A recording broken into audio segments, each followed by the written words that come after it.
Okay, good evening, everyone, and welcome back to our weekly Parsha Shir.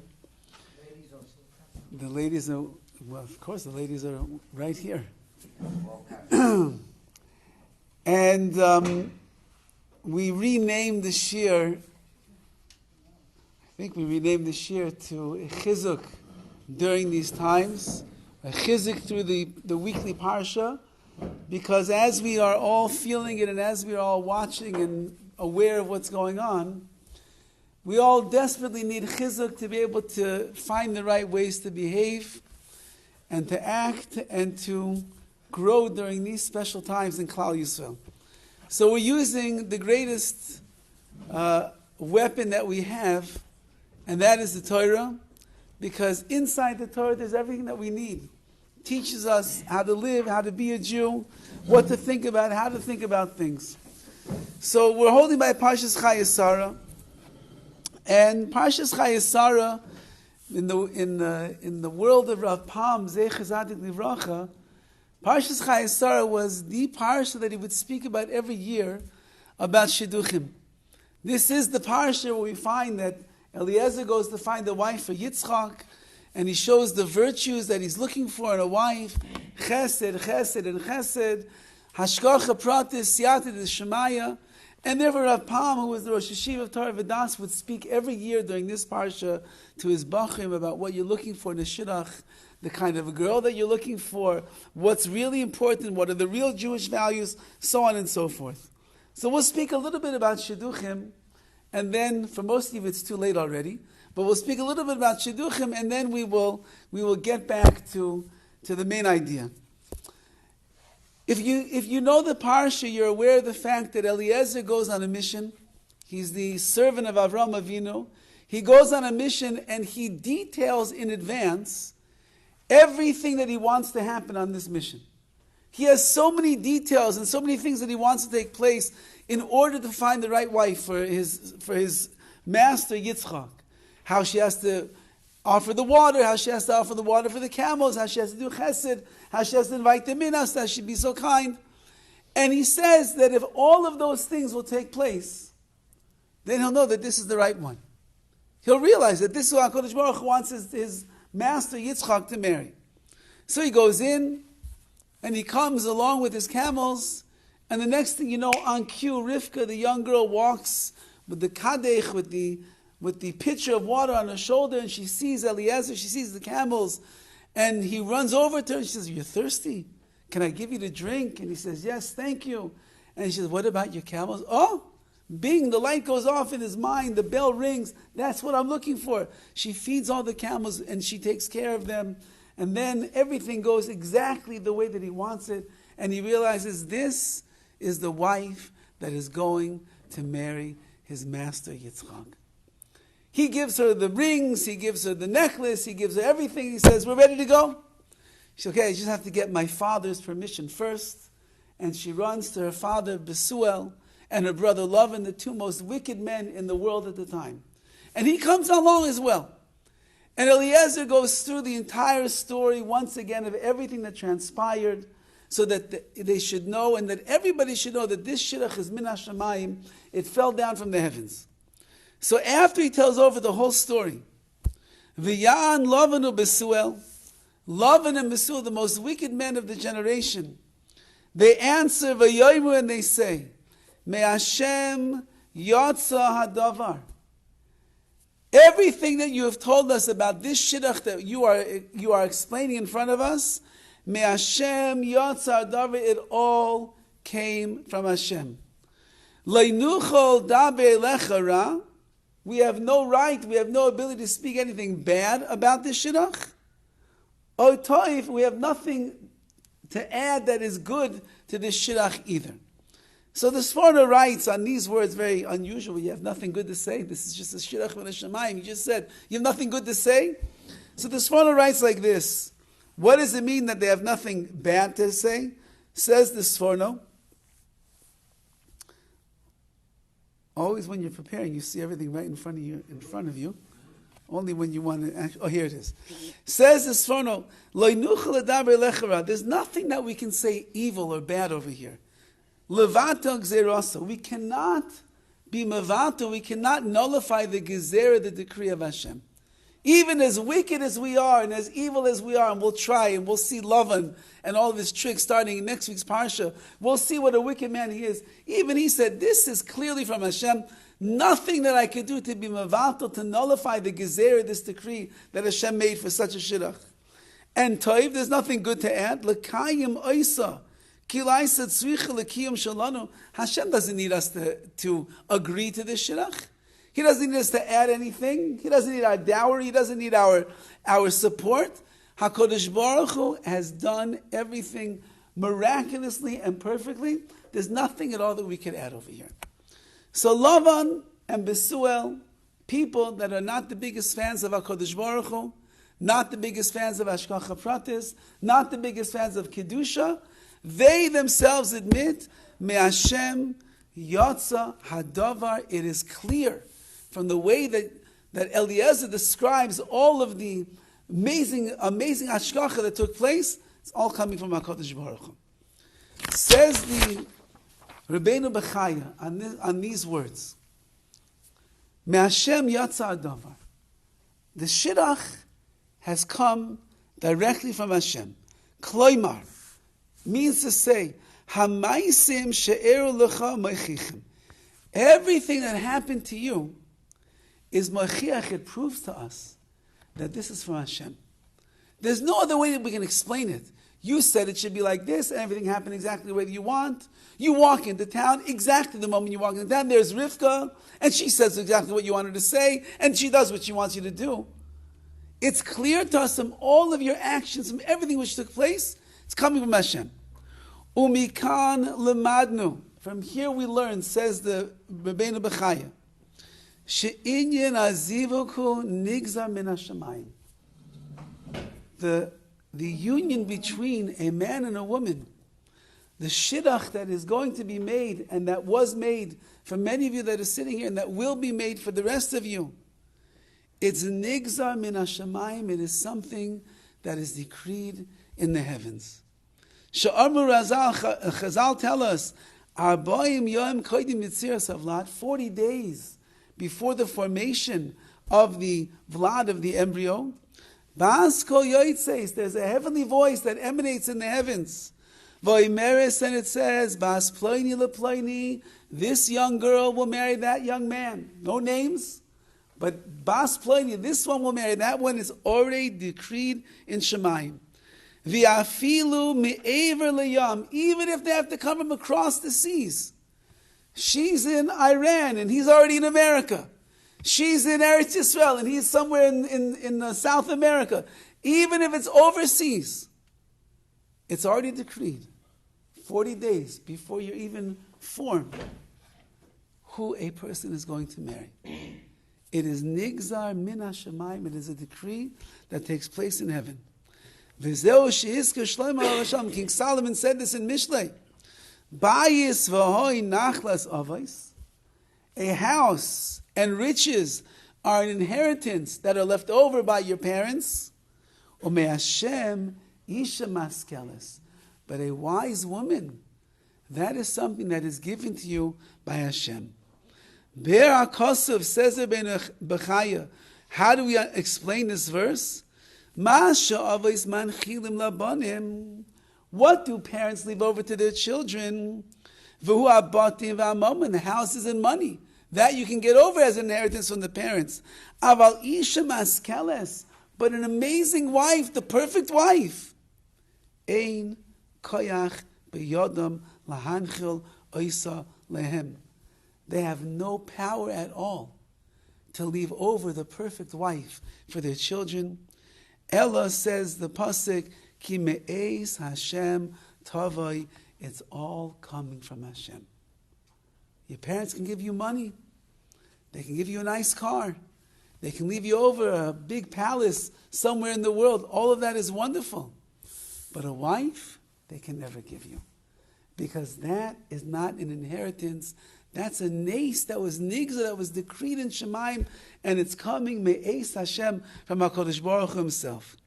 And that's what he writes. So Dianu Bazeh ki isha maskeles yikara He mibayis v'hoid, and you should know that an isha maskelis, a wise wife, a wonderful wife, the perfect zivug that Hashem has sent you, is much more valuable than money and much more valuable than a home. Like it says in Mishle, a woman of valor who will find. Meaning, money in a house, your parents can do that. It's not a trick. So they made it. They made it in this world. They made money. They scored big. They were able to make the right investment. They have a house. They have money. They'll give it to you. But an amazing, perfect wife, the only one that can give that to you is HaKadosh Baruch Hu. And that's what it says. Lavan and Basul had no choice but to acknowledge and to admit over here that Me'Hashem Yatsa Hadavar, it's coming from HaKadosh Baruch Hu. It's not coming from anywhere else, only Hashem. I remember years ago when I was learning in Eretz Yisrael, we had a fellow in the yeshiva. His name was Chaim.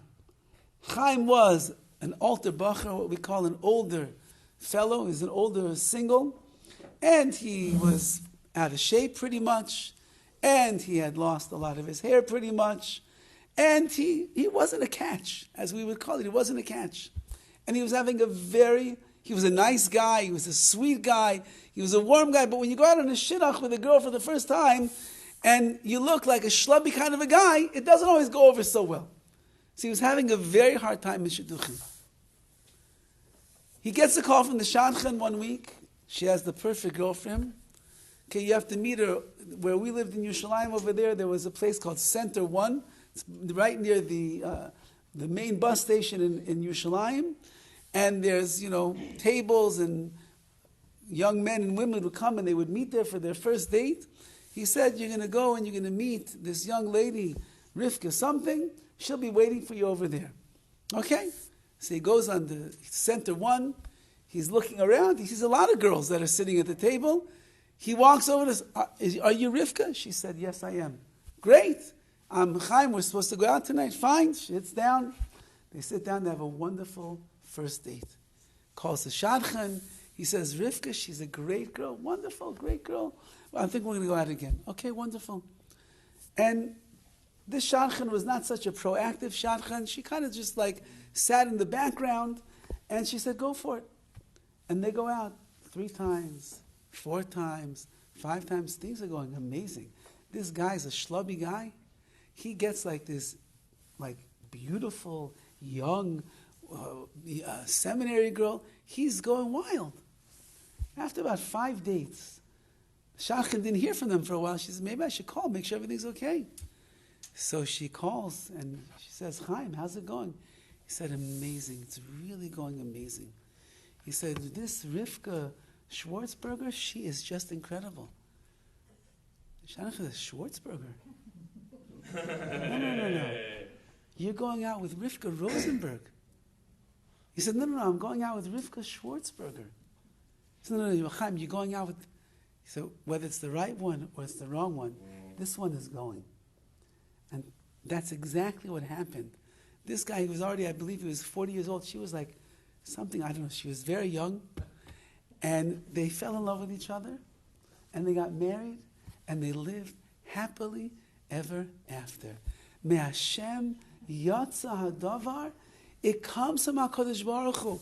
Why he was set up from that shadchan, in that place. And that girl's name was Rivka also. And that's somebody walked over to. It's all Hashem. I heard a Maisa, such a wondrous story about Shidduchim. The Chazon Ish actually used to tell, when he would meet a chassan and a kali, he would say, tell me the story. Who made the Shidduch? How did you meet? What's the stories of your family? I want to know. Why? Because he said you can learn so much amunah, so much believe in HaKadosh Baruch Hu. When you see the way that Hashem orchestrates things, He turns over worlds to bring 2 people together that they should be married and they should live happily ever after. So listen to this story. There was a fellow, he's 38 years old and he wasn't married. And he tried everything. He went to all the Rabbanim, he went to Eretz Yisrael, he davened, he got brachas, he did every segula under the sun. Nothing was working. Somebody told him, there's a Rav in town. He lives in such and such a place. And he has the segula, he has the trick. Everybody that goes to him and asks for his advice, A short time later, they get married. Listen, what do you have to lose? You're 38 years old already. You didn't get married yet. Why don't you go? He says, fine, I'll go. What do I have to lose? Comes to the Rav, starts crying, pours out his heart.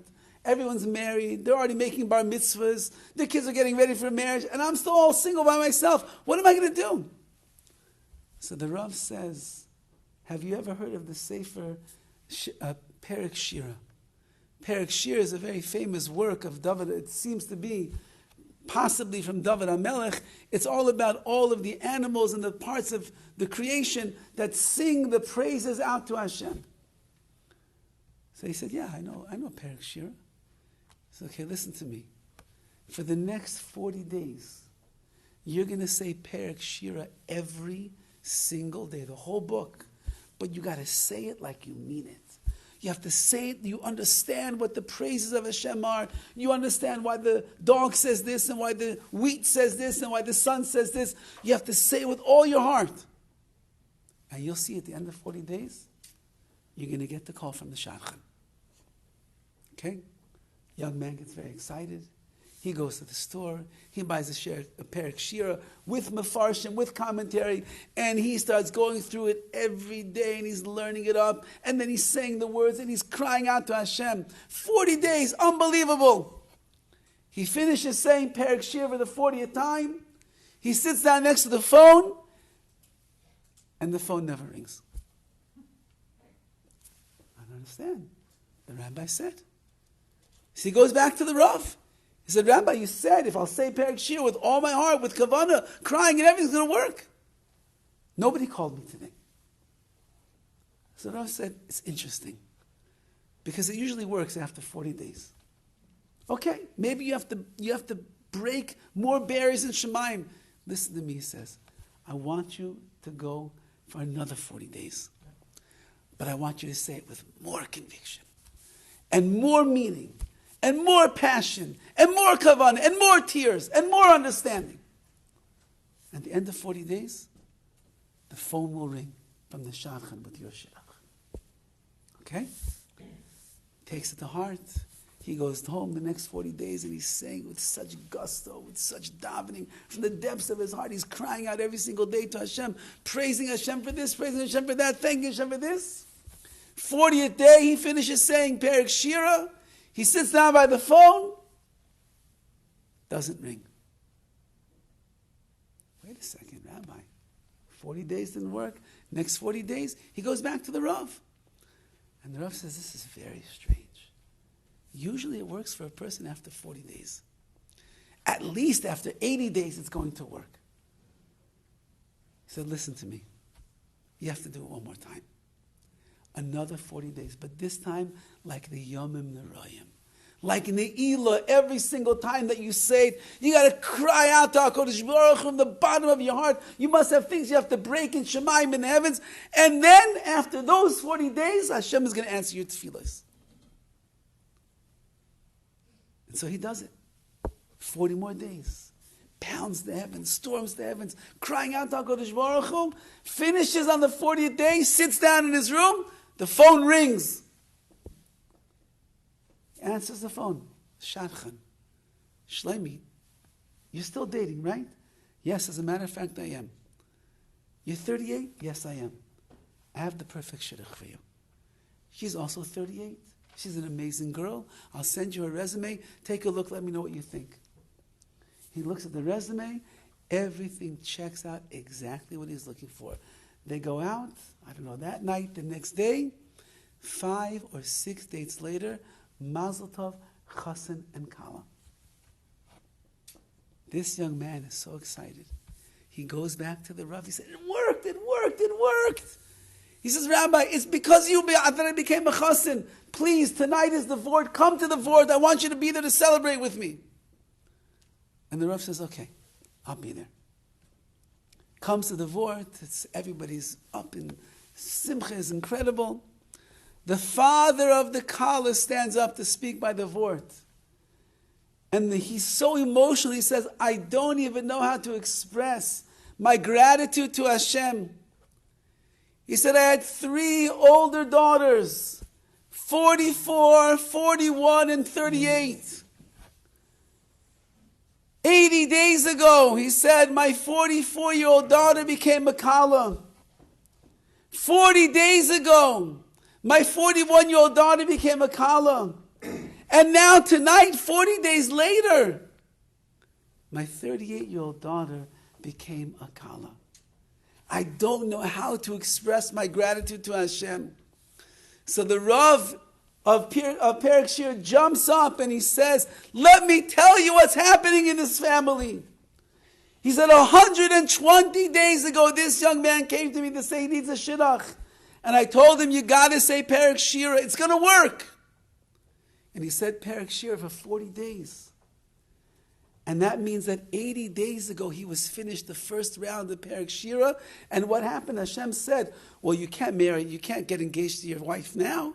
The older sister has to get engaged first. So after 40 days, the first sister became a kala. And I told him, say it another 40 days. And he says, 40 days, Perek Shira. And HaKadosh Baruch Hu said, not yet. The second sister has to become a kala. She becomes a kala. And now, 40 days later, the third round of Perek Shira, you have become a chassan and a kala. Me Hashem yotza adavar. Everything is coming from HaKadosh Baruch Hu and shidduchim. There's no way to explain it any other way. If all of you will think about, those of you that are married, you will think about all of the different pieces that HaKadosh Baruch Hu had to move around the planet. All the different people in your life, the parents and everything they went through and where they came and how they traveled, everything. You'll think about it. Who knew you that made the shidduch? It's Me'Hashem Yatsa Davar. It's an amazing and incredible thing. And even Lavan and Besuel, the most wicked of people, said, there's nothing that we can say. We can't say bad. We can't cancel out your Gezer HaKadosh Baruch Hu. It's coming from Hashem. And we have nothing to say good because you don't even need us anyway, he said. HaKadosh Baruch Hu is the one that made it. We have nothing to add to this shidduch. It's incredible. Min HaShamayim, Azivug Min HaShamayim. That's all very good in shidduchim. In the world of shidduchim, we understand Me'Hashem Yatzar Davar. We understand that everything is coming from Hashem. Why? Because, like we see in the Parsha, it's so clear. It's so obvious. There's so many details that are taking place in order to make that shidduch come to fruition. So it's impossible to deny that Me'Hashem Yatzar Davar, it's all coming from the Rebbeinu Shalom. But the emes is, the truth is that every aspect of a person's life and everything that is going on in the world around us and everything that is taking place in Klal Yisrael, it's Me'Hashem Yatsa Hadavar. It's all coming from the Rebbeinu Shalom. There's not a single detail. There's not a nuance. There's not a step that anybody is taking that is not coming directly from Hashem. The trick and the difficulty is that everything seems to be going along derech hateva, the nature, the way of the world. Everything seems to be happening in our life the way that it always happens, the way that it runs. And so we stop seeing that every little detail in our lives is Me'Hashem Yatzar Davar. We don't see it. But the less that you see it, the harder you have to work to be able to find it and reveal it.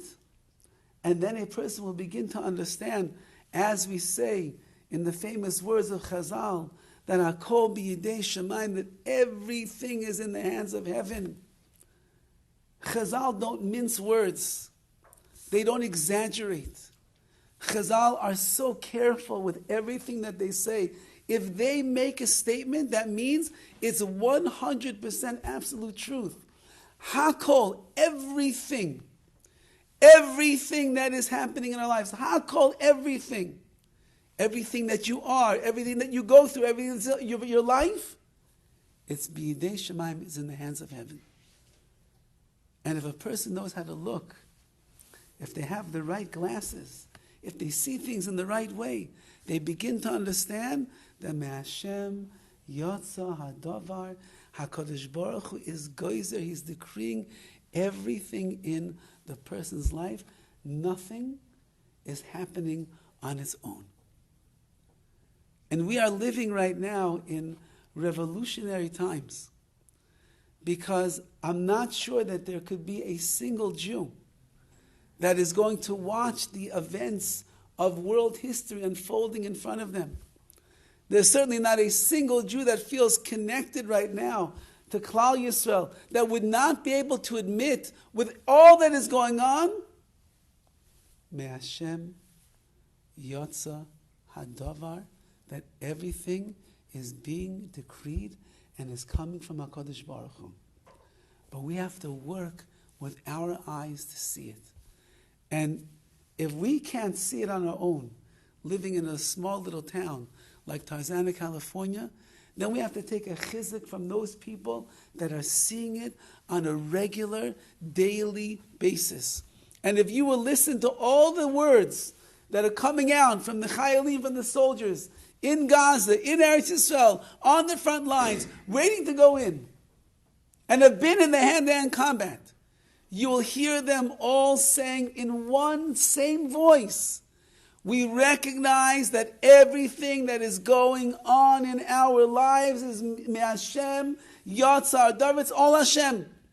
We're going in, risking our lives. It's impossible for our very spoiled American brains to understand what they're living through on a daily basis over there. But they are risking their lives. They're putting themselves in the sakana, into danger. It's rough. It is tough. They're dealing with terrorists. And yet, they are surviving, and they are winning, and they are fighting, and they are battling, and everyone is saying the same thing. Miracle after miracle after miracle after miracle. Why?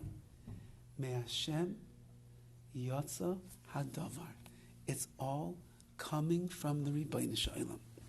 I want to share with you some words from a sefer that is based upon the shiurim, the drashas of Rav Gershon Edelstein Zecher Tzadik Livracha. He was the great Rosh Yeshiva in Panovich, who passed away this year at a ripe old age of 100 years old.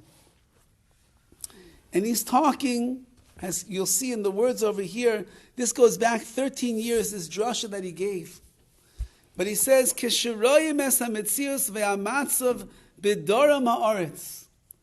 When we see what's going on in the situation in the Dorom, in the south of Eretz Yisrael, things have not changed much in 13 years.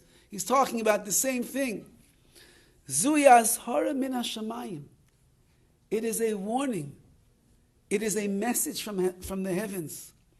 Shaleinu lihisayra mizeh, that we are obligated to awaken ourselves from this.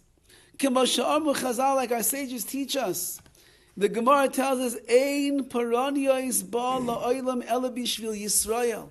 There is no paranios, there is no suffering that comes to this world except for the Jewish people to wake up and smell the coffee and realizing that Me Hashem Yatzar Davar HaKadosh Baruch Hu is the one that is running the world. Hainu, what does that mean? Now remember, that's talking about by the paranios, by the suffering and the struggles and the destruction that takes place by the goyim, by the non-Jews. That even when there's a tsunami in Japan, or a tornado in Caracas, or there's an earthquake somewhere in Turkey, and it has nothing to do with the Jewish people, nothing. Chazal say it does have to do with you. Because every noise that there is in this world, every downfall that takes place in the world, it's all sending a message to Klal Yisrael, Lihis Oyrer, to wake up and remind yourself there's a Ribbono Shel Olam. How can somebody explain when an earthquake comes out of nowhere and brings hundreds of buildings down to the ground? There has to be a Ribbono Shel Olam. How do you explain that the storms will swell in the Caribbean Sea and it misses one area, but it ends up dropping itself on someplace else and ends up tearing through a town and destroys everything? How do you explain that? It must be because there's a Bari Olam, there is a master of this universe who is running this world. And therefore, Ein Paranios, there's no destruction that will ever come to the world. Ela Bishvil Yisrael, we are the only ones that will get the message. HaKadosh Baruch Hu is trying to wake us up. Hainu says Rav Edelstein, Shekol hasanais aparani shesh ba'olam. All of the tragedies and all the things that are going wrong in this world, Na'adu bishvil Klal Yisrael, is happening for Klal Yisrael. Sheyiru sheyesh hashgacha, we will see that there's hashgacha, there is divine intervention. V'al yidei zeh yisoyru lachzor b'tshuva, and when we see that, we'll awaken ourselves to the tshuva. Aval nidme she'anachnu nisharim regoyim, however, says Rav Edelstein, there's things going on at that time in Eretz Yisrael, and he says, why are we so calm? We hear about all the destruction, and we're not really doing much about it. If everything that's happening in the world is coming from HaKadosh Baruch Hu, and everything that happens in the world is just to awaken us and arouse us and make us realize we have to change our ways, then when something is happening specifically to Klal Yisrael, which began on a holy day for Klal Yisrael, and it continues to drag on for Klal Yisrael, al achas kama v'kama, all the more so does a person have to recognize Hashem is sending us messages, and He wants that we should wake up. And He wants that we should be aroused, and that we should lean ourselves more in the direction of tshuva and figure out, what could I do to connect myself into the world of the Ribono Shel Olam even more. I daven mincha today somewhere, and after mincha, as is the custom right now in pretty much every shul across the world, they're saying Tehillim. We're saying Tehillim for Klal Yisrael. Klal Yisrael across the world. Specifically, we have in mind the Yidden in Eretz Yisrael, and more specifically the soldiers that are going out to battle. So we have a lot in mind when we're saying Tehillim.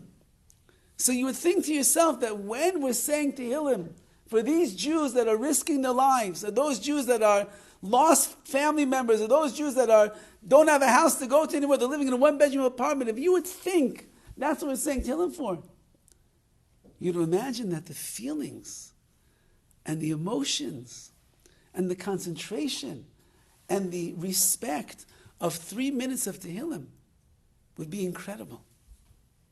For imagine if it was your son on the battlefield. Imagine if it was your brother that was out there.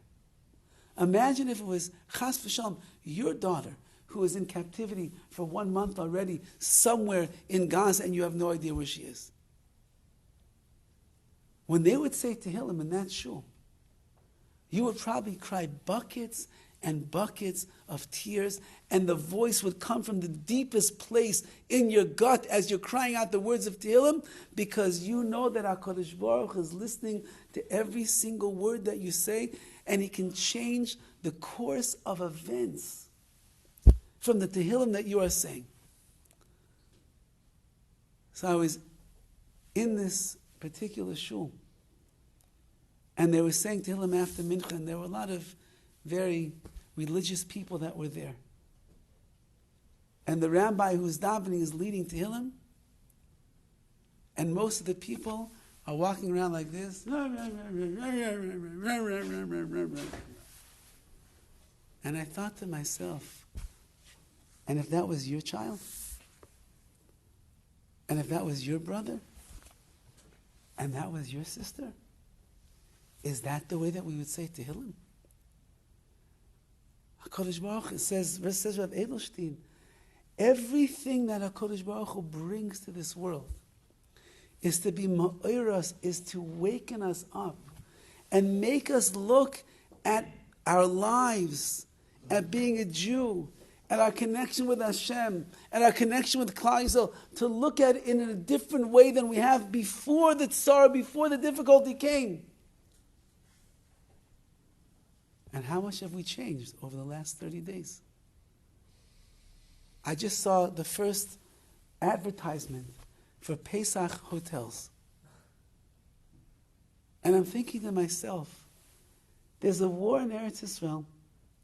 There's 300,000 Jews that are displaced right now in the land of Israel. There's 360,000 reservists that are risking their lives right now on the lines. There's families that no longer have mothers or fathers or uncles or aunts or grandparents or children. And we're worrying about the 5-star luxury Pesach program that we're going to go and we're going to enjoy over in 6 months. How can we even think about these things? But the reason, like Rav Edelstein says, Aval nidma she'anachnu nisharim reguim, but we're still very relaxed and we're very calm. V'shoymim peroniyos v'lo misarim mizeh. We hear destruction, we hear the stories, we hear what's going on, but we have not yet awakened ourselves from what we understand is going on.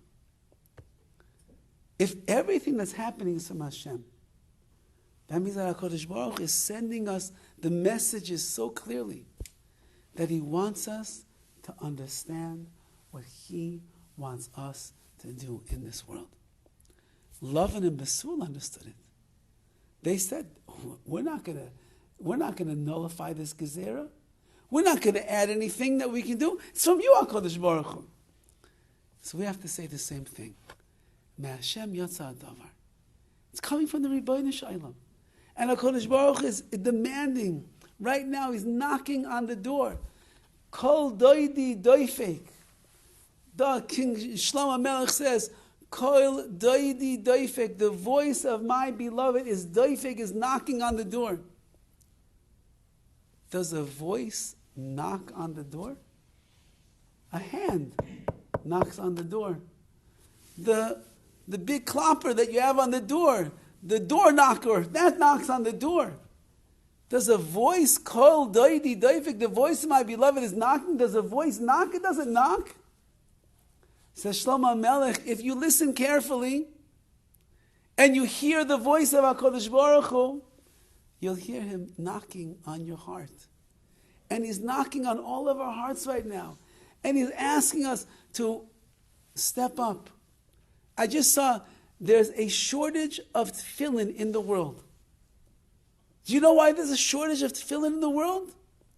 Because so many Yidden have been misoyre, have woken up during this time. That people that never wore tefillin in their life, they came along and they said, give me tefillin, I want tefillin. Soldiers are out there on the front lines. They thought the IDF was invincible. They realized we're not invincible unless we have HaKadosh Baruch Hu on our side. Give me tefillin. They made 300,000 pairs of tzitzis. There's soldiers that never said Shema Yisrael in their whole life. They're going into battle every single day with tzitzis on, wearing the tzitzis into battle. They don't want to leave without it. Kosher food, brachas, saying the songs of Shabbos before Shabbos comes in, Kiddush in a tank. Who knows? There's a revolution going on. The world is waking up. And if there's a revolution of Ruchnius, if there's a revolution of Kedusha, we want to make sure that we're part of that revolution as well. And that's what he's saying over here. Ein paranius bar la'olam ella bishvil Yisrael. Nothing bad happens in this world except for Klal Yisrael. That we should awaken and we should learn and we should understand what Hashem wants from us. The only one that can answer what Hashem wants from us is each one of us as an individual.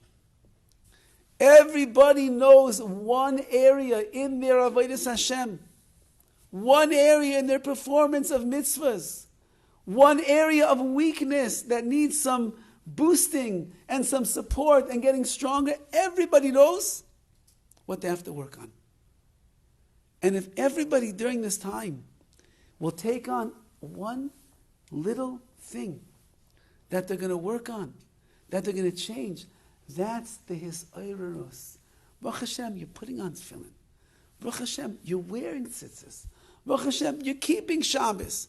So that if he says, Hashem, I'm doing so much, what do I have to do? Everybody has what to do. Everybody has room to improve, to add on, to change, to make ourselves better.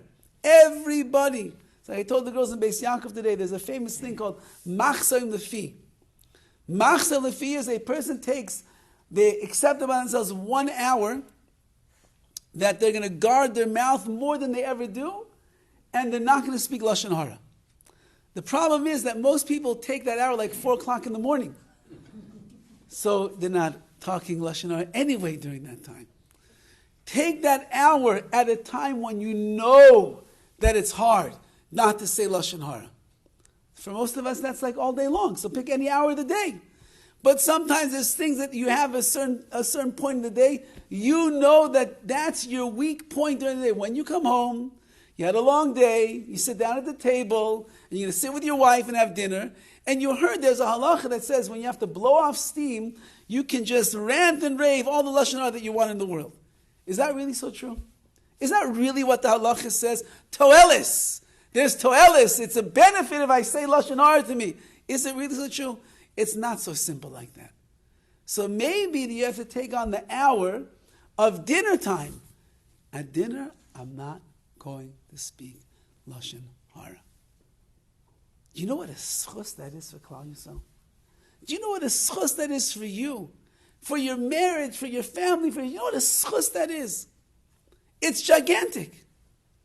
Or how about a kavanah in tefillah? In a bracha that you make, did anybody ever think about the bracha shahakol nihiyeh bidvaro? Anybody ever think of that bracha? Everything shahakol, everything nihiyeh is coming bidvaro from the mouth of HaKadosh Baruch Hu, from His words. We make it on coffee, we make it on water, we make it on the hamburger without the bun because this is the gluten-free generation. Everything we make that bracha on. Did we ever think about the bracha that we're saying? Did you ever stop for a moment, look at the food and think to yourself, wow, HaKadosh Baruch Hu, you're a master. You're the master chef, Hashem. Look what you made. And then make a bracha b'kavanah. It's a different world. Everybody has one thing in their life that they could change. We all have many things that we could change, but we know how it works. If we try to change too much, it's not going to happen. One thing we could change. One thing we can be ma'or ourselves, we can awaken ourselves to be able to do the changes that because of the paranios, the devastating events that have taken place over the last 30 days in Klal Yisrael, we woke up, we realized what Hashem wants, and we did something about it. Then it's not wasted, Chalila. If it happens, now, that's what I'm saying, when there's a tshuva movement that is going on in Klal Yisrael, when there's an achdus movement that is going on in Klal Yisrael, when there are people that for years and years despise each other, look down on each other. You remember Hafkanaz that used to take place in the streets of Yerushalayim, where the Charedim used to spit on the soldiers, and the soldiers used to push down the Charedim. That was not so long ago. And now it's love and peace and brotherhood and achdus and the Hasidim going out by the barbecue, cooking hundreds and thousands of steaks and serving and feeding the soldiers, and the soldiers dancing together. Teach me. Shema Yisrael, teach me. Kiddush on Shabbos, teach me how to put on my tefillin. Show me what it means, tzitzis. It's a revolution. If we would be in Stalin, USSR, there would be a revolution. You'd jump on board, and that's for the bad things. If you would have been in Nazi Germany, Hashem Yerachem, you would have seen the revolution that was going on by the Nazis. You would have jumped on board. The smartest, most intelligent, brilliant people of Germany, they jumped on board on the bandwagon. Because the revolution. We have a revolution of such goodness, such greatness, such power that's happening in Klal Yisrael right now. How are we not jumping on board? We have to jump in. Get on the bandwagon of Kedusha. Get on the bandwagon of achdus. Get on the bandwagon of change, of doing things that we were afraid to do all these years. We said, no, I'm not, that's not me, that's not me. It is you. And as long as you think that it's not you, you'll never see who you really are. You have to jump in. Because Hashem Yatzadav, everything is coming from Hashem. And we have to acknowledge the gezerah, the decrees that Hashem is making, and we have to do everything we can do to sweeten those decrees. That's with our work, our efforts, our mitzvahs, our Torah. There's so many clips that are going around. I think that my phone might explode one of these days with all the videos that are coming in. And I don't have time to watch every single video. I appreciate to all of you who send me the videos, because you know that I like stories, so there's always a good story to be heard. One I watched the other day. Fascinating. Maybe you saw this already, so this is just chazorah for you. There is a Israeli fellow who, it sounds like from the story, was on one of these kibbutzim that was attacked on Simchas Torah. And he said it was about 5, 6 o'clock in the afternoon. And there was a party in one of the homes over there in the kibbutz where he was. And he said he's walking in with his cup of coffee in hand. And the party is about getting started. And suddenly he looks up and his brother is standing there in front of him. And he says, Roy, his name is Roy. Roy, get out of here. There's terrorists that are coming. Get out of here. And he looks, what? What is my brother screaming? What is he screaming? He says, we have to get out of here. The terrorists are coming. And he walks out the door and he sees black vans, tenders, black vans coming towards their kibbutz. And he jumps, he grabs his wife, he jumps into his car. And he jumps into his car and they start driving. And he sees the terrorists coming. He said takes his hand, he pushes his wife's head down to stay down. And then he goes like this. He puts his own head down. He puts his foot on the gas, and he starts driving. He doesn't even see where he's going. He's just trying to drive away from them. And he screams out, Shema Yisrael Hashem Elokeinu Hashem Echad. And he lifts up his head, and he sees the van is right next to him. And his eyes meet the eyes of the terrorist, and he is shaking. But he just finished screaming Shema, not a religious man, screaming Shema. He said they're shooting their bullets and nothing is touching the car. Not a single bullet that was coming out of the gun touched the car. And he's driving and driving and driving and driving. And finally they peel off the other way and they drive away. And a miracle happened. And his life was saved. And he gets out of the car, he's shaking, he said. Shaking, his body is contorting, his mind is going wild, his emotions are on high. He said he goes into the bathroom, he just breaks down, he starts crying. And he says, Abba, Father in Shemayim, what do you want from me right now? What do you want from me? And he said that he was makabel on the spot.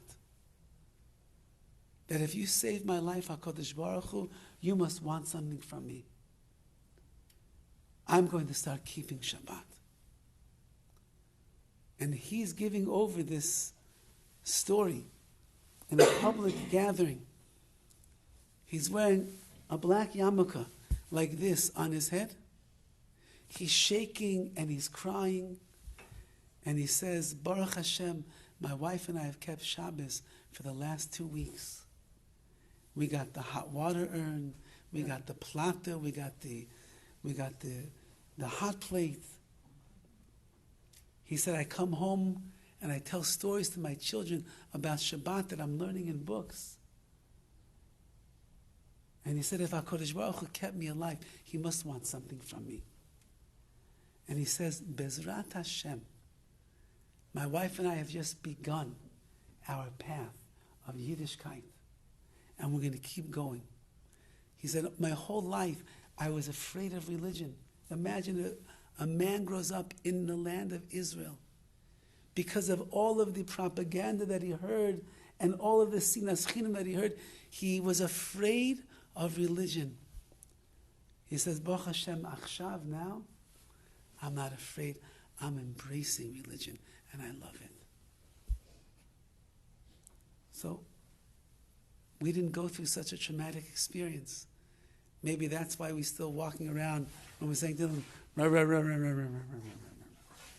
it's your brother, it's your sister, it's your child, it's your father, it's your mother, it's your aunt, it's your cousin, it's your best friend, it's Klal Yisrael. Have to be ma'or, have to waken ourselves up little by little by little by little by little. And if we do, we live such a life of Hashem Yatsa Adavar, we recognize everything is coming from Hashem. then we will live an elevated life where our mitzvahs will count, our davening will be better, our tehillim will be more meaningful. We'll conquer that one mitzvah, that avera that we are struggling with for so many years. We'll conquer it during this time. Because when there's a revolution, and there's the whole ruach of Klal Yisrael together, you want to be part of that. There's a momentum. And that momentum will carry us as well. And in Yitz Hashem, we'll do our part. There in Eretz Yisrael, they will do their part. We'll work together hand in hand. And Be'ez Hashem, just as Lavan and Basual could not admit anything else except that it's all coming from Hashem, we will be zeicher to see such miracles and nisim and iflois, such wonders that HaKadosh Baruch Hu is going to make. The ultimate wonder of all, when Hashem is going to bring all this to an end with the coming of Mashiach, and then all of Klal Yisrael, the entire world will say, oh, now we understand. Me Hashem Yatsa Hadavar, everything is coming from Hashem.